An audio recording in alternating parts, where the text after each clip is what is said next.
On a vu dans la vidéo précédente où se situait le protocole LoRa par rapport aux autres protocoles de l'Internet des objets.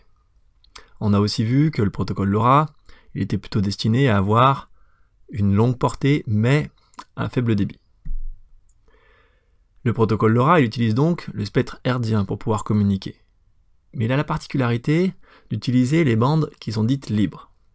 Alors en Europe, les bandes libres, ça veut dire qu'il n'y a pas de demande d'autorisation et qu'en plus, il y a une gratuité d'utilisation. J'ai mis dans le tableau ci-dessous un certain nombre de bandes de fréquences qui sont libres en Europe. Alors elles ne sont pas toutes citées, mais il y a les principales. Parmi ces différentes bandes, on va essayer de voir où se situe le LoRa.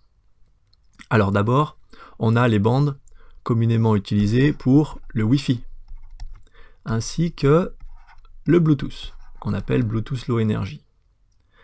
La bande de 2 Go, elle sert aussi pour le protocole Zigbee qui sert, je vous le rappelle, pour la domotique. La bande des 5 Go, elle est utilisée aussi pour le Wi-Fi. Le NFC qu'on avait vu pour les demandes d'accès ainsi que le paiement sans contact, il utilise la bande des 1356. Et il reste deux bandes qui sont utilisées en 433 potentiellement par le LoRa, et bien sûr par d'autres systèmes. L'utilisation très connue pour le 433, c'est le talkie-walkie, mais qui fait bien sûr pas partie de l'Internet des objets. Et le LoRa est aussi utilisé dans la bande des 868, avec son homologue, le Sigfox, et bien sûr beaucoup d'autres protocoles. Entre le 868 et le 433, comment est-ce qu'on va faire le choix? En réalité, on n'aura pas trop à se poser la question parce que c'est surtout la gateway qui va nous l'imposer.